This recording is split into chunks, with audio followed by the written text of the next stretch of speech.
Hello बच्चों, कैसे आप सब लोग। आज आपका सीए फाउंडेशन का सबसे लास्ट पेपर है, paper number 4, business economics and BC के।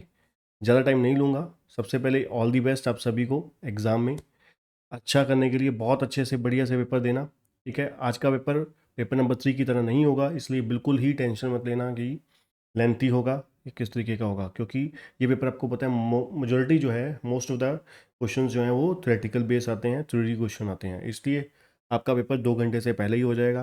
और कोशिश कीजिएगा इसमें maximum to maximum marks gain होने चाहिए। अब maximum to maximum marks gain करने के लिए, जैसे आप लोगों ने अकाउंट्स मैथ में किया, 42 मार्क्स की अटैम्प्ट कर दी, किसी ने 45 की अटैम्प्ट कर दी, तो ऐसा नहीं चलेगा, ठीक है। तो यहाँ पर आपको अच्छे से अच्छे, अगर आपको, देखिए बड़ी सिंपल सी बात है, यहाँ पर अकाउंट्स में आपका ठीक हो गए, ठीक है। अगर आपके 5 से 10 नंबर भी मान लीजिए पहले 3 एग्ज़ाम में कम हो रहे हैं, तो आपको मतलब इस एग्ज़ाम में आपको कम से कम 55 प्लस चाहिए या 60 प्लस चाहिए आपको, अगर आपको 200 मिनिमम एग्रीगेट करना है तो, है ना। 40 वाली कंडीशन अगर आपकी पूरी हो गई तो बड़े आराम से आप पास हो जाओगे पूरे के पूरे फाउंडेशन लेवल पर। अब उसके लिए आपको क्या करना पड़ेगा, आज के पेपर को बहुत ज़बरदस्त बनाना पड़ेगा, एक्सीलेंट बनाना पड़ेगा, ठीक है। उसके लिए एटलीस्ट अटेम्प्ट करनी पड़ेगी, है ना।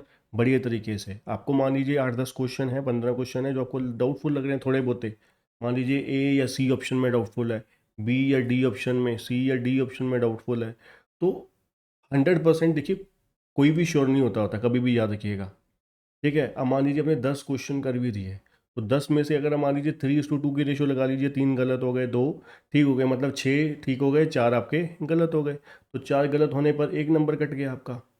6 ठीक होने पर, या उल्टा कर लीजिए, है ना, 6 गलत हो गए, 4 ठीक हो गए, 4 ठीक होने पर 4 प्लस हो गए, 6 गलत होने पर 1.5 माइनस हो गया, तब भी 2.5 मार्क्स आपके प्लस ही हुए, है ना। तो नुकसान तब भी नहीं हुआ आपका। हाँ, उस केस में मैं आपको कभी भी नहीं सजेस्ट करूंगा जहाँ पर आपको क्या है, बिल्कुल ही नहीं पता, चारों के चारों ऑप्शन ही आपके लिए अनजान है, आपको कुछ भी नहीं आता उस क्वेश्चन के बारे में, वहाँ पर मैं आपको कभी भी सजेस्ट नहीं करूँगा। तो इसलिए सोच समझ के पेपर दीजिएगा। आज के पेपर के ऊपर आपकी पूरी सीए फाउंडेशन लेवल अटकी हुई है। मान लीजिए आपका बाकी 3 पेपर में, मान लीजिए मैथ को छोड़कर बाकी 3 पेपर में अगर आपके बहुत अच्छे नंबर आ भी जाते हैं, वहाँ पर एक 38-39 नंबर आ जाते हैं, तो 1-2 नंबर किस्मत के हिसाब से शायद आपको ग्रेस मार्क्स कहीं ना कहीं मिल जाए, हो सकता है, ठीक है।